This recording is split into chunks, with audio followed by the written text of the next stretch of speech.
Ana Lilia Rivera es licenciada en Derecho por la Universidad Autónoma de Tlaxcala y cuenta con estudios especializados en políticas públicas con enfoque de género y en técnica legislativa. Ha fungido como asesora legislativa en el Congreso del Estado de Tlaxcala y como delegada en la Convención Nacional Democrática, convocada por el Ejército Zapatista de Liberación Nacional. Fue diputada local en Tlaxcala y ha sido candidata tanto para la presidencia municipal de Calpulalpan como para el gobierno del estado. Es presidenta de la Asociación Rural de Interés Colectivo en Defensa del Maíz Nativo de Tlaxcala, ACE, y coordinadora estatal del movimiento Barrer la Corrupción. Fue miembro fundadora del partido Morena, así como secretaria nacional de Asuntos Indígenas y Campesinos de ese partido.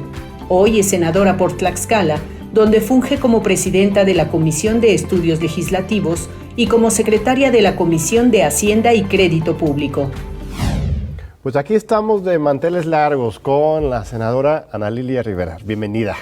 Muchas gracias de estar en este espacio que aun cuando no estudiamos en esta gran universidad es el sueño de todos los mexicanos, la casa de todos en la UNAM. Muchas gracias. Al contrario, querida senadora, un lujo. Bueno, también eres de la Universidad Pública, eres abogada ahí de la Universidad de Tlaxcala. Sí. Una larga trayectoria como luchadora social, como abogada comprometida con las grandes causas sociales. Cuéntame un poco, ¿cómo llegaste a la política? Este espacio tan sucio, a veces tan complicado, una mujer joven que viene de Tlaxcala, ¿fue algo que tú te propusiste desde niña o cómo llegaste a este espacio? No, yo creo definitivamente que los seres humanos tenemos un destino, porque yo nunca lo busqué. Pero la historia familiar, mi historia personal, lo que creo, la existencia que yo me he manifestado a sí misma como un ser que quiere ser útil, la llevó a la política. Yo nunca esperé ser senadora, ni quería ser diputada en mi estado, es más, ni quería ser militante de partidos. Yo cuando era una niña viví muy cerca de injusticias que padeció mi familia, que son campesinos, en una región donde un monopolio español en ese tiempo, hoy ya es mezcla de transnacionales, hicieron del campo de esa zona de Tlaxcala productores de cebada para grandes empresas malteras extranjeras y nos convirtieron en esclavos otra vez, nuevas tiendas de raya, el control de semillas, de agroquímicos y demás. Entonces eso me llevó a mí a tener un gran coraje personal y yo decía, algún día cuando sea grande yo voy a ser abogada y yo voy a defenderlos. Y entonces yo quería cambiar el mundo y después cuando surge el movimiento zapatista dije, yo quiero ser guerrillera. Yo me voy a ir a la guerra con el ejército. ¿Qué edad tenías cuando salieron los zapatistas? Tenía yo aproximadamente como 14 años. Entonces dije, yo me voy a meter. Ya encontré, entonces, hacer una vida en un partido político no era mi idea. Yo más bien quería pues la revolución armada, ¿no? En ese sueño que yo tenía de niña.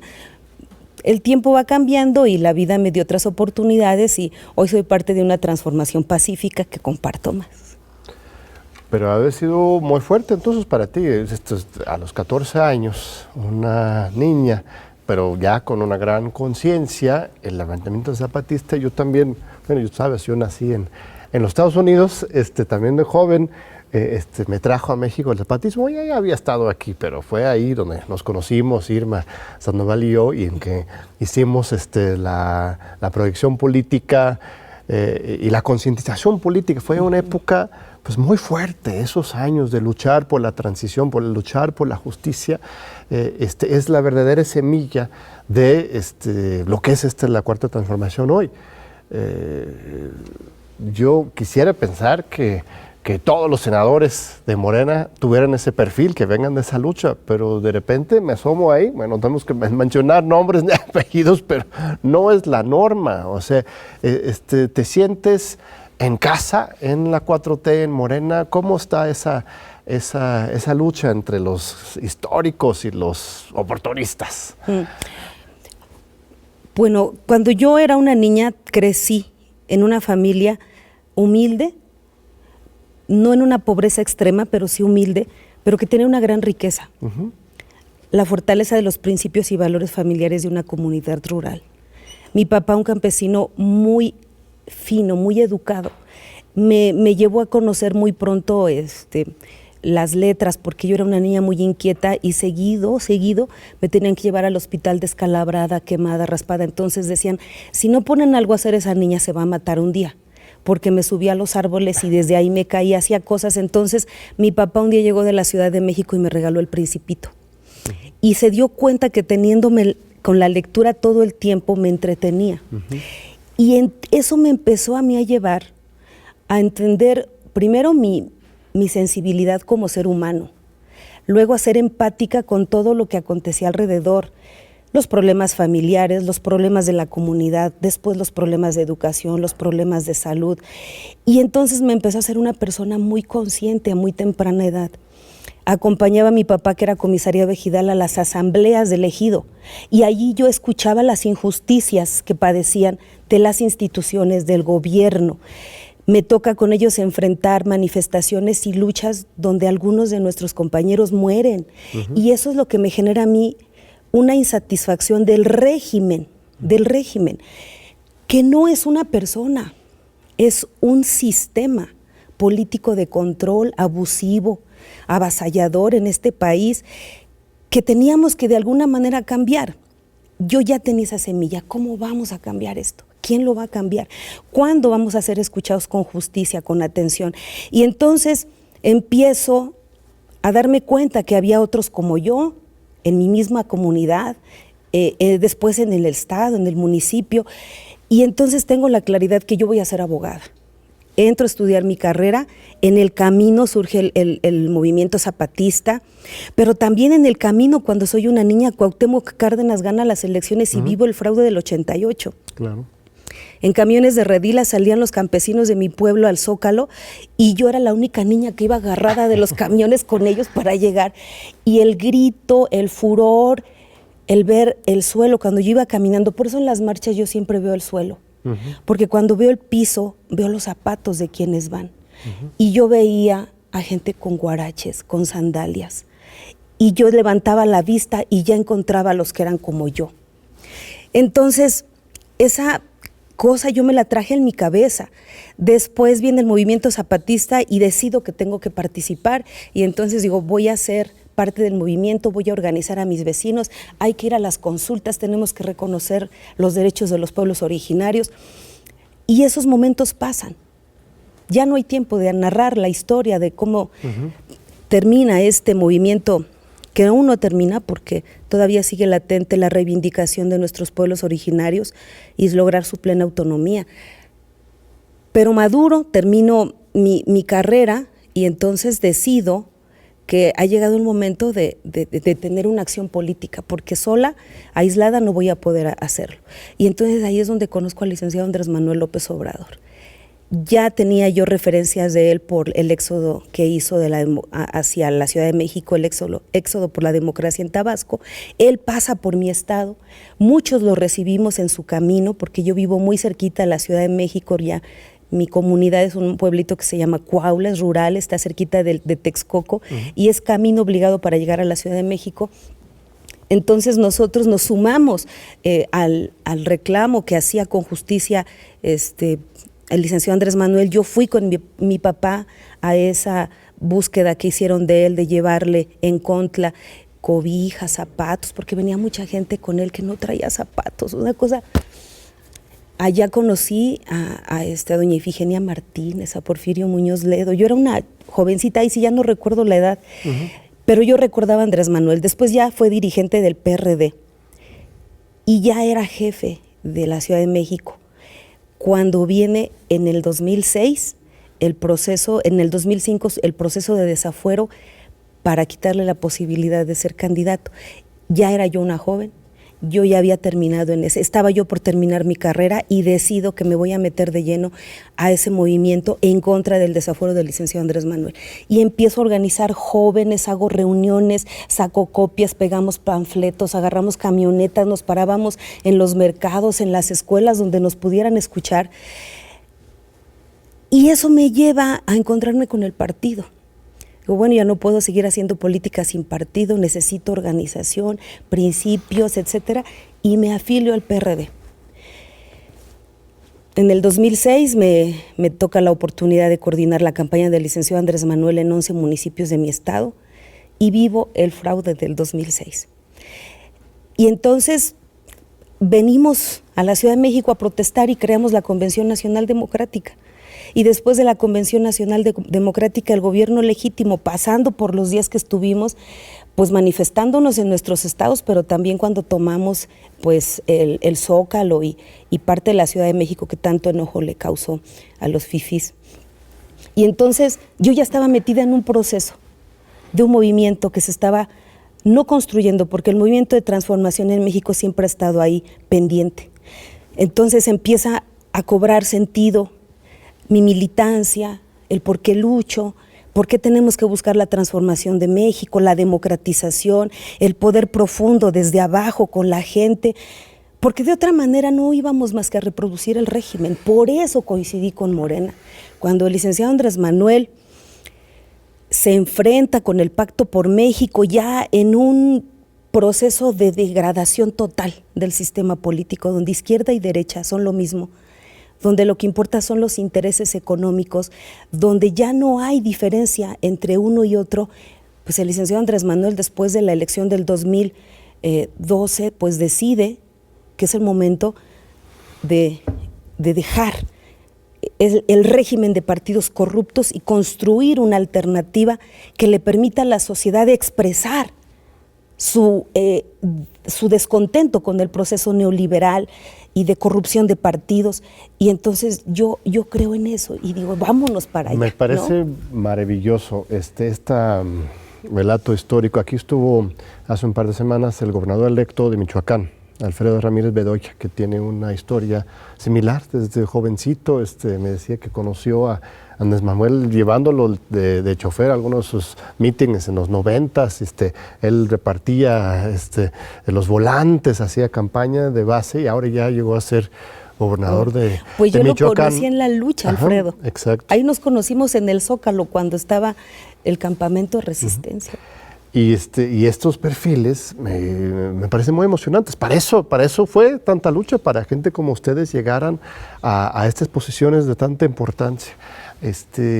Algunos de los ejes que tú has impulsado ahí mismo en el Senado son también muy, muy, muy valiosos. Si quieres, hablemos de algunos de los temas específicos. Por ejemplo, la defensa del maíz, la defensa del medio ambiente en contra del mismo glifosato, por ejemplo, junto con Jesús Rodríguez, otra amiga, y otros que han hecho un grupo de pensamiento muy avanzado en el Senado, han empujado una agenda muy interesante. Cuéntame un poco de eso, ¿cómo ha sido esas conquistas de progresistas en el Senado? Nosotros llegamos con un movimiento muy comprometido con la sociedad. Tenemos una plataforma que hizo que 30 millones votaran por nosotros, sin conocernos a muchos, y nuestra obligación es cumplir esa agenda legislativa prioritaria. Era claro detener el proceso neoliberal, las reformas que con este proceso de 30 años se llevaron a cabo, anularlas o irlas anulando en la medida de lo posible, y muy poco espacio quedó para la agenda personal de nosotros, los senadores, diputados, porque tenemos una agenda prioritaria que marca el día. Sin embargo, hubo causas que se empataron y que dieron la oportunidad de que se dieran cosas extraordinarias. El Movimiento Nacional Sin Maíz No Hay País es el grito de resistencia ante un tratado de libre comercio que se firma para controlar económicamente todo aquello que le genere una ganancia a estos grandes monopolios agroalimentarios que son de los más poderosos del mundo y que por supuesto en México centra su atención porque somos un país muy rico.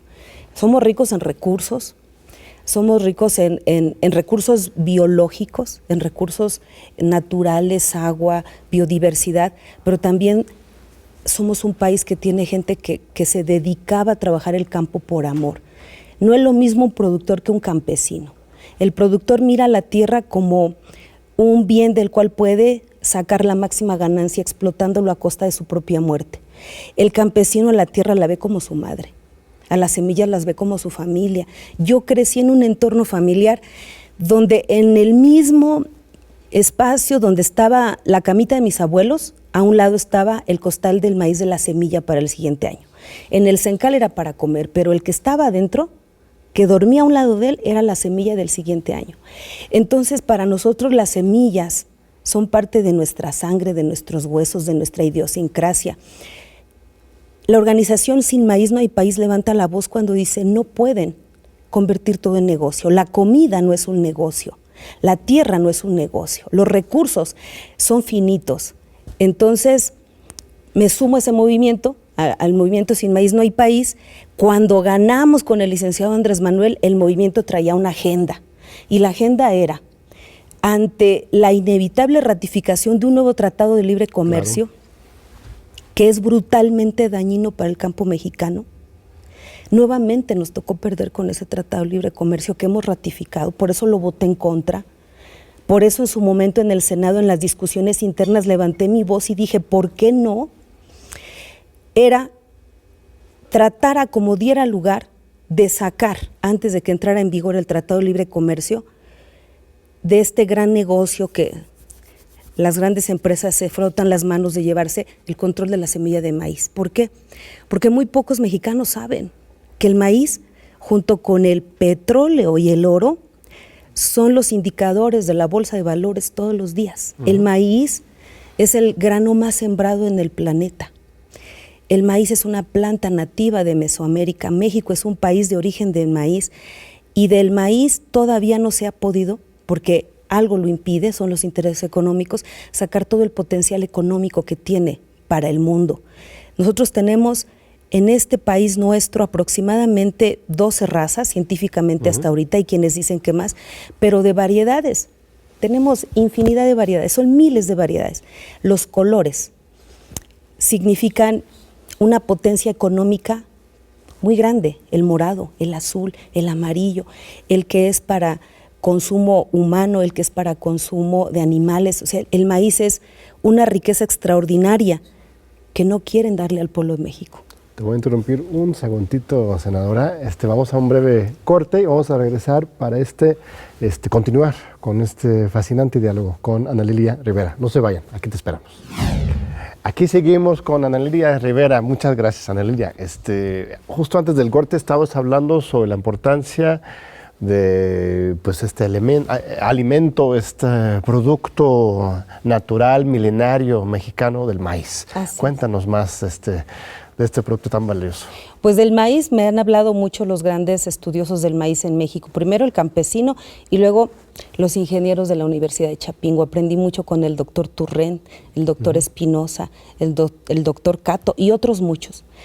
Y entonces ellos me decían un día, ¿cómo es posible que del maíz tengamos más conocimientos científicos avalados para el extranjero que para los mexicanos? Hay un estudio de la Universidad de Barcelona que dice que el maíz morado, que es un maíz específico en algunas regiones del país, es el que tiene más alto contenido de antioxidantes y que podría convertirse en una medicina idónea para la gente que tiene leucemia, sobre todo niños y sobre todo gente en estado de desnutrición. México es un país muy rico, pero tenemos desnutridos y hambrientos. Y el maíz y el potencial que tiene, nada más de sacar el néctar del maíz morado hervido en un vasito como tecito todos los días para los niños, sería vida. Pero es muy barato y eso no es negocio. Pero puede ser negocio para alguien que lo meta en una botella con una patente y que te diga que estás tomando antioxidantes. Pero eso no puede ser para el mexicano. Tiene que ser para las transnacionales. Claro. Y entonces muchas empresas empiezan a tener una ambición muy grande por controlar las semillas del maíz. Ha ido avanzando mucho el despojo de nuestro maíz. Lo han disfrazado fundaciones internacionales de ayuda.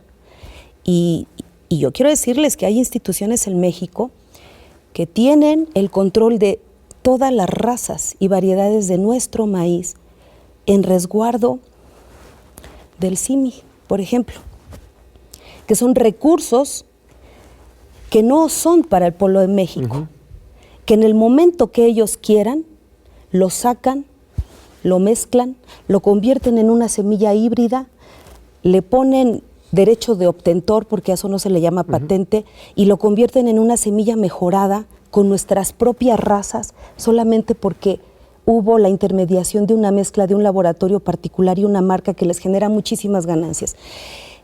Mientras el maíz del que nacen todas esas semillas mejoradas que producen con mucho sacrificio pequeños productores e indígenas sin ningún apoyo del gobierno, que son las plantas que están resistiendo al cambio climático, que sin ellas no habría las otras, están cada vez agotando más sus espacios de sobrevivencia porque planean que no haya competencia. Claro.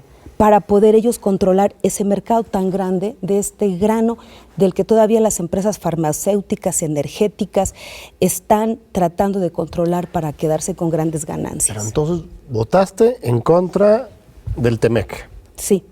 ¿Cuántos otros senadores te acompañaron en eso? En contra fuimos 3 mujeres muy valientes, que gracias a Dios no somos políticas, somos luchadoras sociales. La senadora Jesusa, la senadora Nestora y yo. Todos los demás votaron a favor. Y yo entiendo, la economía mexicana es como un adicto a las drogas. Tú no le puedes quitar a un consumidor de cocaína o de alcohol de un día para otro la droga. Poco a poco hay que quitarlas para que sobreviva. Nuestra economía es adicta al neoliberalismo. No podía entrar nuestro presidente y de tajo acabar con el Tratado de Libre Comercio. Poco a poco hay que ir saliendo de esa dependencia, de todos esos intereses que acorralaron nuestra economía. Pero debía haber voces de dignidad. Claro. Entonces yo les decía a las compañeras, si vemos que nuestros votos son necesarios y que sin esos no se aprueba el tratado, más nos importa el país y la lealtad al presidente y lo aprobaremos. Pero cuando nos dimos cuenta que ya le sobraban los votos, nos pusimos de acuerdo las 3 senadoras y dijimos, vamos a votarlo en contra. Es muy importante porque evidentemente no es que uno esté en contra del comercio, ni el libre comercio. El problema es que el Tratado de Libre Comercio, ahora el Telecán antes y el TEMEC ahora, tiene unas partes sí que facilitan el flujo de los productos, pero también tiene muchos candados que afectan nuestra soberanía nacional. En este tema de la agroindustria, temas culturales, temas de comercio internacional, nos limita las relaciones que podemos tener con China, por ejemplo, o sí nos amarra a un modelo de desarrollo impuesto de arriba y que igual vamos sacando ganancias para el crecimiento, pero a la larga nos puede hacer daño, ¿verdad? Pues en el caso del maíz, que el tema no me va a dar el día hoy para que yo les hable de ese tema que me apasiona, pero no, muy importante. México es el principal importador de maíz en el mundo. Nosotros le compramos a Estados Unidos más del 60% del maíz que consumimos. No me digas. Somos su principal cliente de maíz, de mala calidad, que se ha convertido en harina, que se distribuye con otro monopolio harinero en México, que produce tortilla de mala calidad para el pueblo de México y que generó que seamos uno de los pueblos más obesos del mundo, diabéticos e hipertensos. No es poca cosa el tema del maíz, porque detrás de la alimentación también del pueblo de México está nuestra soberanía alimentaria y está nuestra seguridad nacional. Si en este momento, por el cambio climático, dejara de llover o se perdieran las cosechas por inundaciones y Estados Unidos tuviera que decidir a quién le vende, a sus connacionales o a México, primero va a ser su mercado interno, y si le alcanza te vende y si no, no. Claro. Entonces, nosotros tenemos que ver que si no alimentamos a México, estamos a expensas de un golpe de Estado por hambre que va a venir desde afuera. Fortalecer la soberanía alimentaria, al pequeño productor, al indígena, ser soberanos en nuestras semillas, en nuestros sistemas de producción que nos permitan desintoxicarnos de los paquetes agroquímicos que tanto daño han hecho a la tierra, al aire, a la salud, a las personas, no va a cambiar. Entonces el tema, nada más el puro tema del maíz, es un tema de seguridad alimentaria, de soberanía nacional y de seguridad, porque un pueblo que no se alimenta es un pueblo vulnerable a que todas las desgracias que de afuera le lleguen, le van a llegar. Sí se logró hacer una reforma, una ley de protección del maíz, ¿no? O sea, una cosa es los peligros del TEMEC, pero sí lograron esta ley, ya pasaron por las dos cámaras y ¿qué va a implicar pues lo que logramos ¿cómo se llama? La Ley de Protección del Maíz Nativo, ¿no? Ley Federal de Protección al Maíz Nativo. Lo que logramos nosotros fue que antes de que entrara en vigor el Tratado de Libre Comercio, que viene acompañado de un acuerdo que se llama UPOP 91, que no me va a dar también tiempo de explicarlo, pero es un acuerdo que obliga a México, una vez que entra en vigor el Tratado de Libre Comercio, a que todas las variedades vegetales que puedan ser motivo de un negocio puedan entrar en este intercambio comercial y de propiedad intelectual. Lo que nosotros logramos con el maíz fue que, excepto el maíz, por lo menos sacamos la excepción, el maíz no podrá ser utilizado por ninguna empresa transnacional para controlar nuestras semillas nativas. No vamos a evitar que haya competencia, sí, pero todas las semillas nativas del pueblo de México que hoy están en manos de campesinos e indígenas tendrán la titularidad de sus dueños, sin que se les tenga que pedir que exhiban un certificado o sin que esas semillas llegue un momento en el que tengan el riesgo de que no puedan ser producidas porque hay empresas que tienen convenios y tu vecino sembró una semilla con control comercial y tú no, y te contaminó y te cobre a ti el daño. Te va a decir, oye, ¿por qué produces mis semillas? No me las compraste. México, el campesino mexicano le dirá al empresario, no, yo tengo una ley que me protege, que protege a mis semillas nativas. Por lo tanto, fuiste tú quien me contaminó y serás tú quien me pague. O sea, cambiamos las reglas del juego para proteger que haya en este país políticas y presupuestos de protección y fomento a la producción y al consumo de maíz. Cuando un mexicano de la ciudad, que toda su vida ha comido tortilla de la tortillería de la esquina, no tiene idea de lo que sabe una tortilla verdadera. Entonces es obligación del gobierno impulsar el consumo de maíz sano, nativo, en todas partes de México, y esa es una obligación que también la ley trae. trae. Es una gran conquista esa ley, hay que asegurar que se implementen esos compromisos, esas promesas. No se ha logrado porque todavía falta que se constituya el Consejo Nacional del Maíz, que es un ente, es un organismo de consulta no lucrativa, que está conformada por pueblos originarios, el INPI, está conformado por campesinos, ejidatarios, científicos. ¿No se ha integrado todavía? Está en manos de la Secretaría de Agricultura. Ya le hemos pedido que lance la convocatoria porque este Consejo Nacional tiene que definir los programas y los presupuestos para hacer realidad esta ley. ¿Y ha habido resistencia de la Secretaría de Agricultura? Sí, sobre todo de su titular. Apenas le acabamos de aprobar un exhorto la semana pasada. Hay gente dentro de la Secretaría que nos ha apoyado mucho, pero en particular ha habido muchas resistencias en contra de nuestra ley, el Consejo Nacional Agropecuario y algunos entes dentro de la Secretaría de Agricultura que simulan que están defendiendo el maíz. Lo que en realidad quieren es aprovechar los proyectos y los presupuestos para volver a financiar a los amigos que siempre se han beneficiado con los presupuestos de agricultura. Y ahí siguen, esos intereses ahí siguen y los tenemos que seguir combatiendo. Porque este gobierno cambió y dio una oportunidad, pero el viejo régimen sigue infiltrado, hay que trabajar mucho para sanear. Ir limpiando y avanzando. Ahora, cuéntame de Tlaxcala, tú eres de Tlaxcala y estos días de la conmemoración de los 500 años ha generado cierta ola anti-tlaxcalteca, ¿no? Algunos dicen que son traidores, otros que son víctimas más de Hernán Cortés. ¿Cuál es la verdadera historia del pueblo tlaxcalteco desde la conquista? Bueno, me encanta Tlaxcala, es hermoso el pueblo, la ciudad. Recuerdo visitando a un museo de historia regional y aprendiendo sobre este tema de la democracia, que los pueblos tlaxcaltecos siguen siendo profundamente democráticos. O sea, más o menos la gente habla de los griegos, que la democracia viene de los griegos, pero en realidad es Tlaxcala uno de los ejemplos prehispánicos, históricos más importantes para el ejercicio democrático. En fin, cuéntame de tu pueblo y tu historia. Pues estamos estos días ya conmemorando los 500 años de la caída de Tenochtitlan. o del pueblo mexica o mexica. Muchos mexicanos creen que la caída de Tenochtitlán fue como la derrota de México.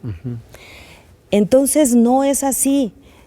Hay que analizar la historia en razón del momento que le tocó vivir a cada pueblo y cómo llegan los españoles. Y esa es la historia que nosotros queremos que se cuente hoy en México. Cuando los españoles llegan al territorio tlaxcalteca, nosotros ya éramos un pueblo ancestral, que llevábamos 60 años de cerco comercial por parte de los mexicas. Tlaxcala era un pueblo guerrero, que no se sometió a los aztecas, que no aceptó sus condiciones y que en ese aislamiento los obligó a tener un ejército muy preparado porque estaban en guerras constantes defendiendo su territorio.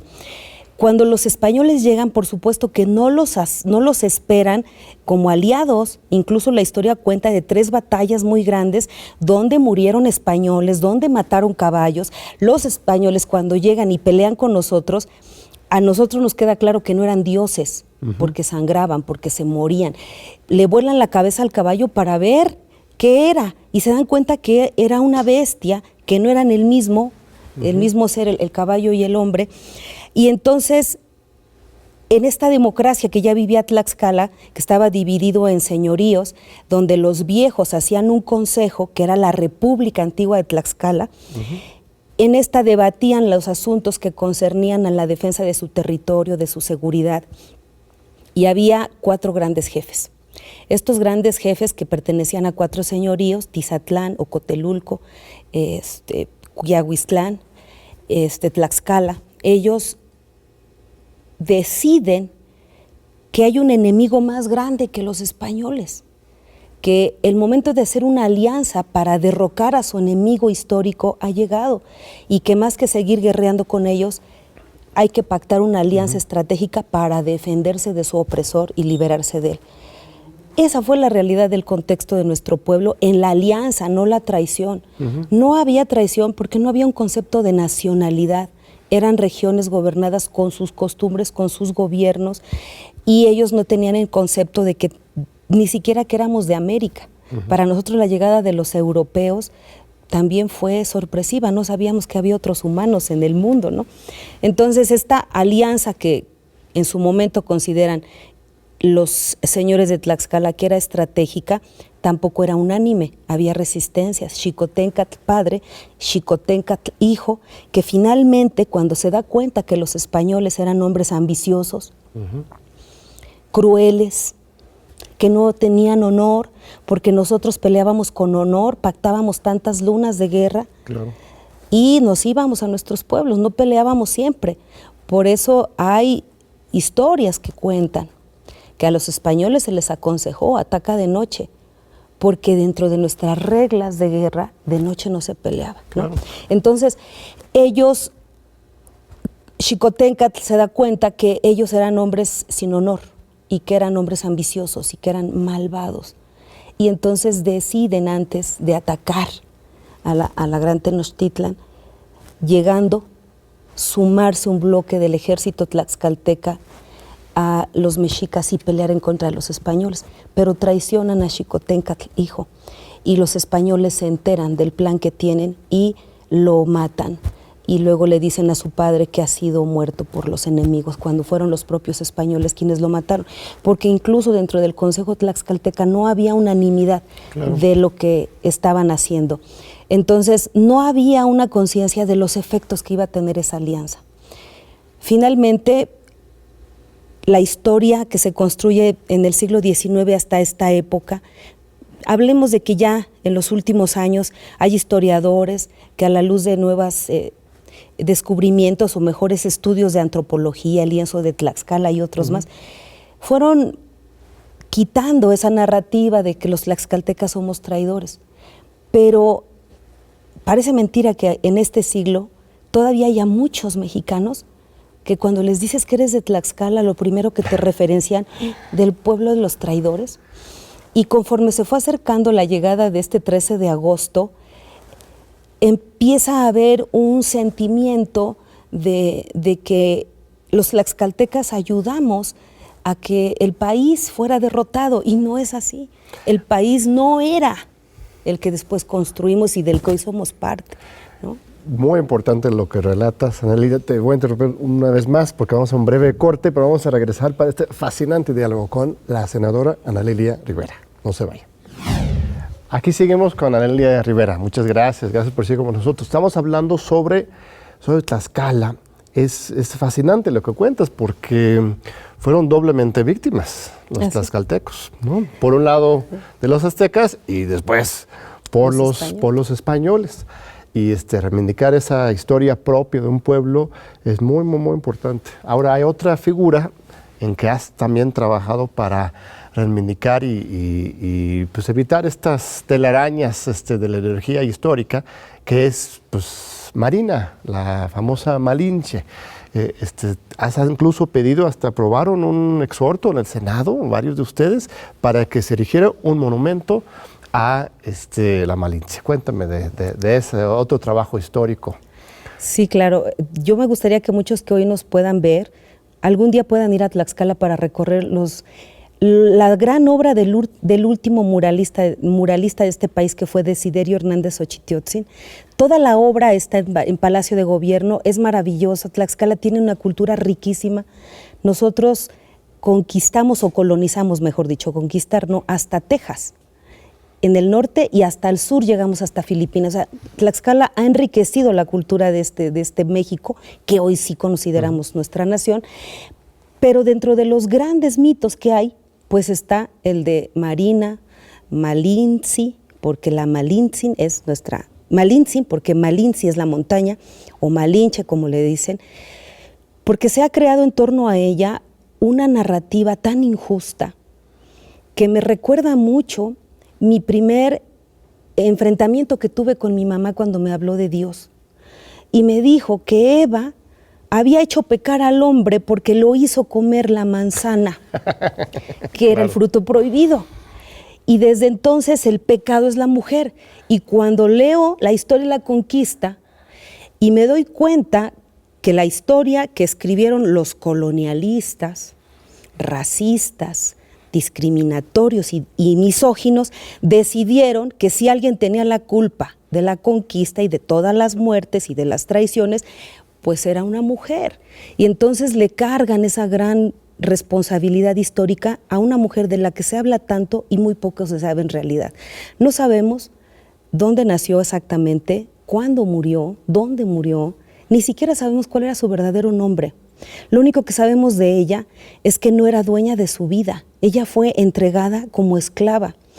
Y llega en un momento de la historia a converger en un momento donde tenía la facultad de que hablaba muy bien el náhuatl, hablaba el maya, y poco a poco empieza a entender el español y se convierte en una traductora que ojalá algún día le hagan mérito en la historia a esta mujer, porque imagínense ustedes cómo podía Hernán Cortés saber si lo que ella decía era lo que él quería expresar, o cómo podían los grupos, los jefes de otros grupos originarios de México, que ella estaba diciendo lo que ellos querían. Se convirtió, ella tuvo tanto poder que solamente puede entenderse en un cerebro muy ágil, en una diplomática, en una gran política, que supo entender tan rápido la cosmovisión de dos mundos.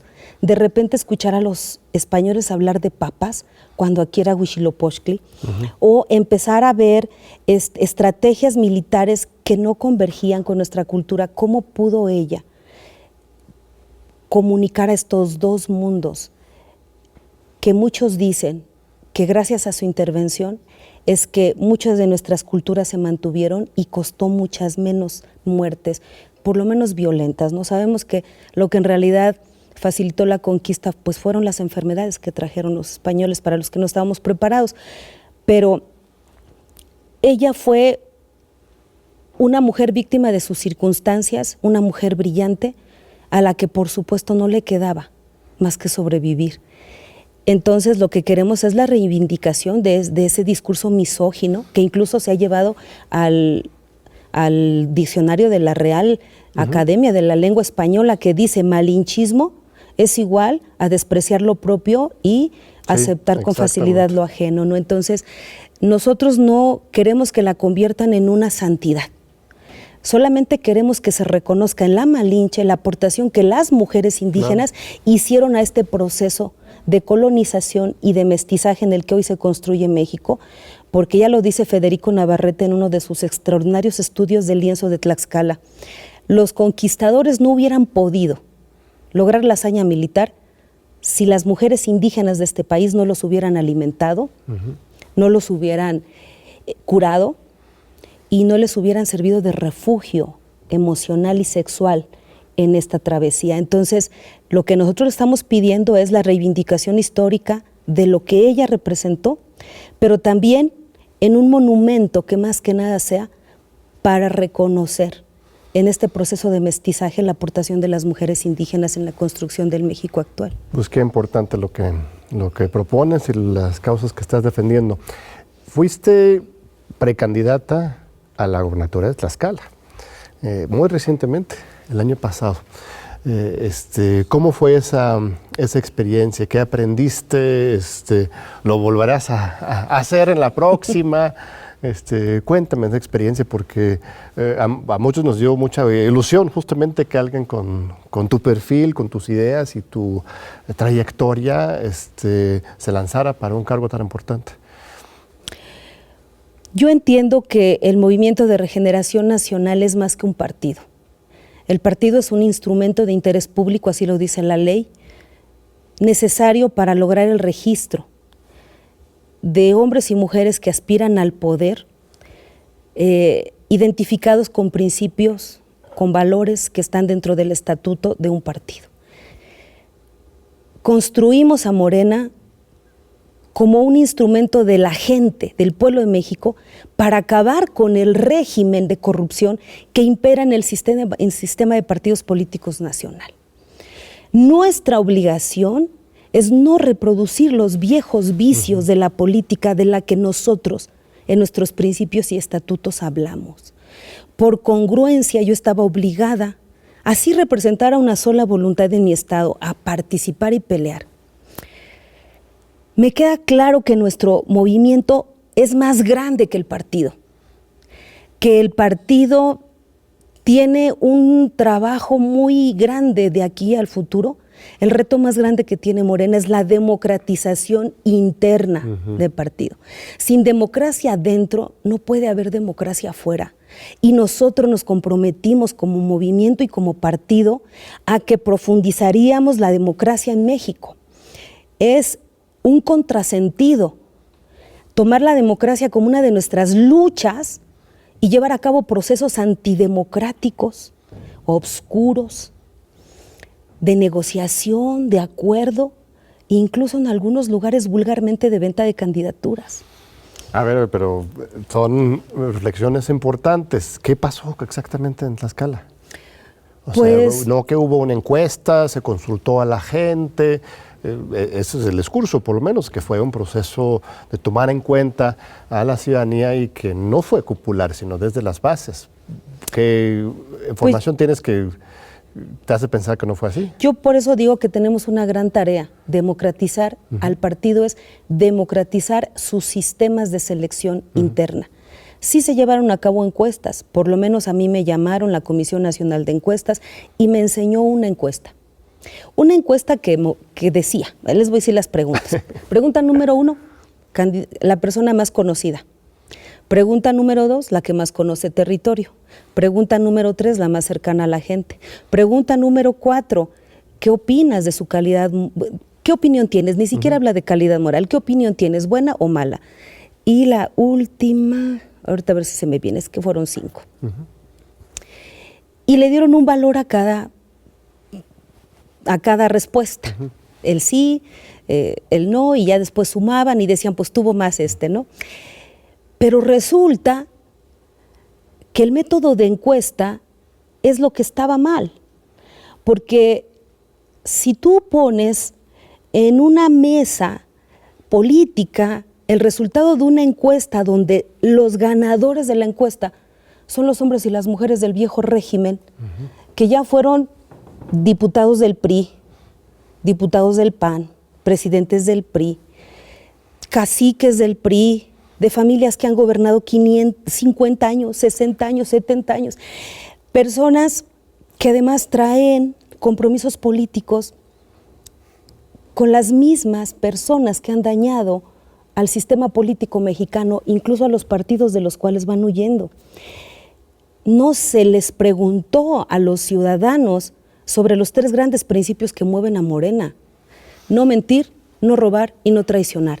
Esas 3 preguntas eran básicas, porque podía ser el más conocido, pero si no eras el candidato idóneo políticamente para representar a un partido que está luchando contra un régimen de corrupción, no lo puedes apoyar. Sin embargo, esas preguntas fueron omisas. Por eso el método, la encuesta, es la que es antidemocrática. Pero además ignora los principios del partido que le dieron vida. La gente, ¿por qué votó por nosotros? Porque prometimos que íbamos a ser diferentes. Ahora resulta que se hunde el barco, las ratas saltan y son privilegiadas con las candidaturas en Morena, porque son los más conocidos. Y entonces viene la pregunta: ¿es poder por el poder? ¿O es buscar la transformación del país a través del ejercicio del poder? Ese es el gran reto que tiene Morena. Por eso salí a denunciar públicamente que no estábamos de acuerdo con la encuesta, no por los resultados, sino por la metodología de las preguntas que fueron hechas. Y también salimos a decir, en este contexto, si Salinas de Gortari quiere ser presidente de México, métanlo en la encuesta y va a ganar. Por conocido, ¿no? Porque por conocido, porque ya el que gana la pregunta por ser más conocido ya ganaba, que era el más cercano a la gente y el que más territorio conocía. Yo gané en la encuesta donde era la que mejor opinión tenía la gente, pero cuando hacen la suma, eran 9 puntos contra 3, ¿no? Entonces, por eso es que yo levanté la voz y en su momento lo señalé. Hay un gran reto, hay que hacer muchas cosas. Hoy lo que nos queda es cerrar filas para crear instrumentos de control del poder y que aquellos que llegaron porque piensan que aquí van a seguir haciendo lo que antes hacían, se encuentren a un pueblo con el derecho a la revocación de mandato. Por eso ahorita queremos sacar la reglamentación. No importa el que llegue, o gobierna bien o se va.